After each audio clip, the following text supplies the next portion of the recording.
Ashamaa akkam jirtu daawwattoota keenya kan daawwachaa jirtan oduu qubeeti oduu kan isinitti himu ani beekanii taakkalaati.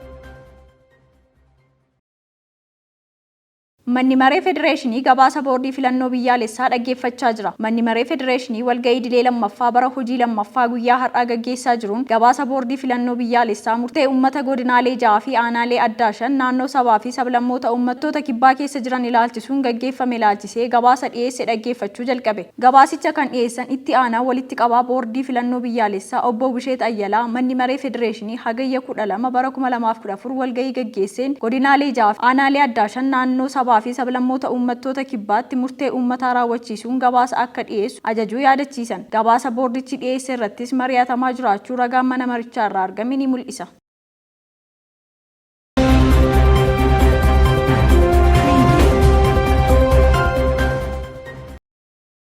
Ministeera Fayyaa Dr. Liyaa Taaddasaan wabii nyaataa mirkaneessuuf tumsi qooda fudhattootaa cimuu qabaa jedhan. Sirna wabii nyaataa mirkaneessuuf hojiilee eegalaman caalmaatti bu'aa qabeessa taasisuuf tumsi qooda fudhattootaa cimuu akka qabu Ministeera Fayyaa Dr. Liyaa Taaddasaa ibsan. Waggoota darban sirna wabii nyaataa mirkaneessuuf hojiilee hojjetameen bu'aa gaariin argamu Dr. Liyaan dubbatan. Rakkoo sirna wabii nyaataa waaraan furuuf ammas xiyyeeffannoo olaanaan kan barbaachisu ta'us eeran. Hojmaata qindaa'aa diriirsuuf maallaqaa fi humna namaa cimsu murteessaa ta'uu himuu isaanii tajaajila oduu Itoophiyaatu gabaase.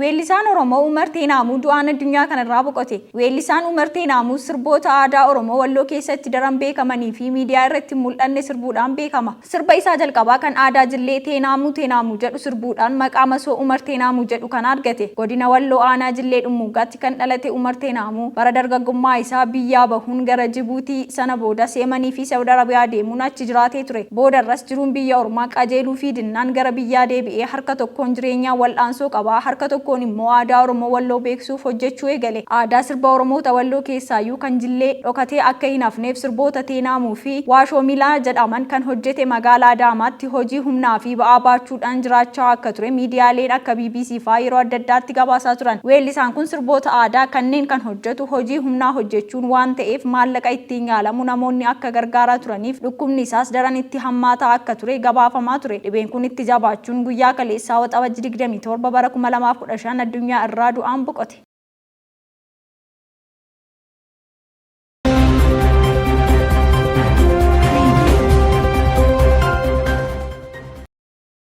Naannoo Amaaraatti aangaa'onni nageenyaa 3 ajjeefaman. Naannoo Amaaraatti haleellaa hidhattootaan guyyoota lamaan darban keessa raawwatameen aangaa'onni nageenyaa 3 ajjeefamuu isaanii himame. Ajjechaa qondaaltota nageenyaa kun wiixataa fi kibxata kaleessaa naannoo Amaaraa godina Goojjam Bahaatti aanaa Dajanii fi godina Shawwa Kaabaa magaalaa Shawaa Roobit keessatti raawwatame. Magaalaa Shawaa Roobit keessatti ajjechaa itti gaafatamaa dhimma nageenyaa kan turan obbo Abduu Huseen irratti raawwate kana hordofuun bulchiinsi magaalattii rakkoo nageenyaa uumame kana to'achuuf magaalattii keessatti dhorka sa'aatii sochii haleellaa kanaan itti gaafatamtoonni poolisii 2 fi itti gaafatamaan dhimma nageenyaa 1 ajjeefamuu isaanii BBC'n aangaa'ota godinaalee irraa mirkaneeffadhe jechuun gabaase.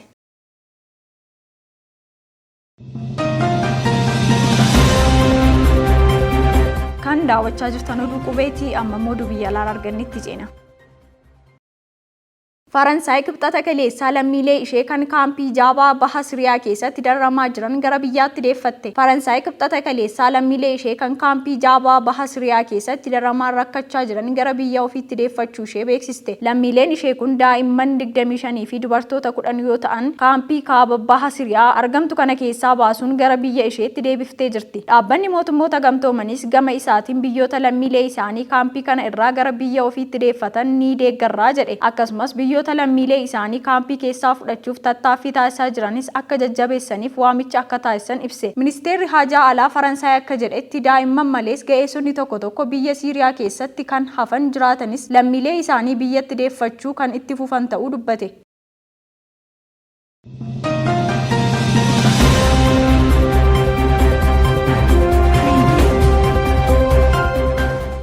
Oduu ispoortiitiin ammoo Odeeffannoo jijjiirraa taphattoota kubbaa miilaa haaraan ba'an Manchester Cityin Bernardo Silva gurguruuf fedhii qabaachuu isaa ibse. Kilabiin taphataa kana fudhachuu barbaadu yoo jiraate paawundii miliyoona 45 haga 50 dhiyeessuun akka irra jiraatu ifa godhe. Newcastle Unitedis taphataa sarara ittisa garee Crystal Palace Mark Guehi fudhachuuf fedhii akka qabu ibse. Palace jijjiirraa taphatichaa irraa haga paawundii miliyoona 60 barbaada. Kilaboonni Saawudii taphattoota Liverpool Thiago Alcantara fudhachuuf yaadaa jiru. Ta'us haga ammaatti ifatti kan Liverpooliif gaaffii dhiyeesse hin jiru. Kilaboonni akka Arsenal, Manchester City fi Manchester United taphataa sarara gidduu garee Red Bull Salzburg Oscar Gilhook kilaboota fudhachuu barbaadan akka ta'antu gabaafame. Gama biraatiin Manchester United barbaacha goolii eegaa akkuma itti fufetti jira. Haaluma kanaan goolii eegaa Brighton Roberto Sanchez fudhachuuf yaadaa jiru. Haaluma wal fakkaatuun Real Madrid taphataa sarara fuulduraa garee Inter Milan Lautaro Martinez fudhachuuf Inter Milan gatii taphatichaa akka isa beeksisu gaafate. Kaalum Husaan Odoo'in Chelsea gaafachuuf murteesseera. AC Milan barbaadaa taphataa kanaa akka ta'es gabaafame. Taphataan sarara ittisaa Southampton Tinor Livermore Chelsea caalaa gara Newcastle imaluu akka barbaadu ifa godhe.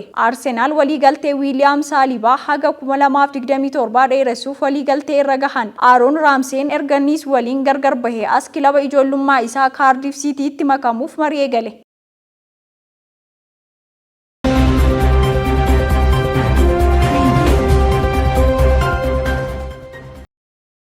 Declan Rice taphataa Arsenal ta'uun isaa mirkanaa'e. Waliigaltee West Ham fi Arsenal gidduutti uumameen Rice paawundii miliyoona 100 fi maallaqa dabalataa paawundii miliyoona 5 qabeenya Arsenal ta'e. Arsenal taphataa kana argachuuf Manchester City waliin wal morkii guddaa kan taasise yoo ta'u, bittaan kun akka mirkanaa'uuf Mikel Arteta fi Edu Gaspar ga'ee olaanaa ba'achuutu himame. Rice bara darbe West Ham waliin waancaa Conference League Awurooppaa kaase. Taphataan umurii 24 kun abjuu shaampiyoonummaa Arsenal ni dhugoomsaan abdatame.